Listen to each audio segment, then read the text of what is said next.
first came over to the States coaching soccer, and that was with a company called Challenger Sports. And every week we stayed with a different family, so each week we were travelling around the state really. So I'd normally do Georgia, Tennessee, Alabama, and we actually got the week off for the 4th of July. 4th of July, week off. So we all went down to Panama City Beach, which is where I then met Frankie. So obviously once we met, I was carrying on doing my coaching afterwards, and we were just building our relationship then, and I was going to her house when I could, when I had the weekends off. And then obviously I had to leave. So for us we were like, what? We had to leave at the end of August.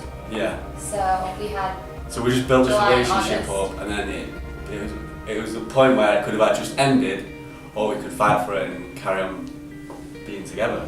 I went back and forth to England 3 times between September and March. So September, and then I was here for Christmas and New Year's, then I went back for March, but that was outrageously expensive. But then we were like, something's gotta give, like we can't just be living in 2 separate countries.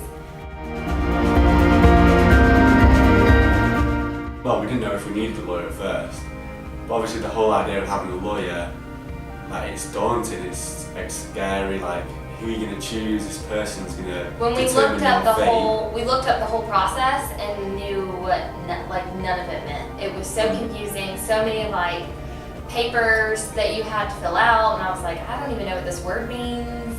It was very overwhelming looking into the immigration process before we knew anything about it. Yeah, so we got told like it was going to be X amount of money, and we were like, whoa, like we got scared like how much it's going to cost, because obviously we're young, we're still early in our careers, and it was just crazy really. But then obviously once we met Zulma, it made it a lot easier for us, and it made it more realistic, the fact that we could actually go through this and afford to do it. This is going to determine whether you can be together or not.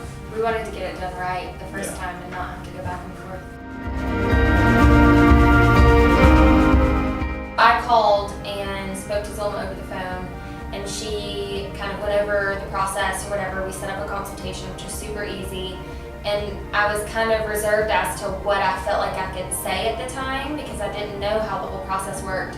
But then it was always super comfortable and super confidential, obviously. Yeah. It was more of not the fact that she's a lawyer, it was more like a friend, like someone that was there to, because we felt like everyone was against us. Yeah. But someone was there to like help us and guide us through. And it was fabulous working with Zulma Lopez. Yeah. The main thing for us was communication.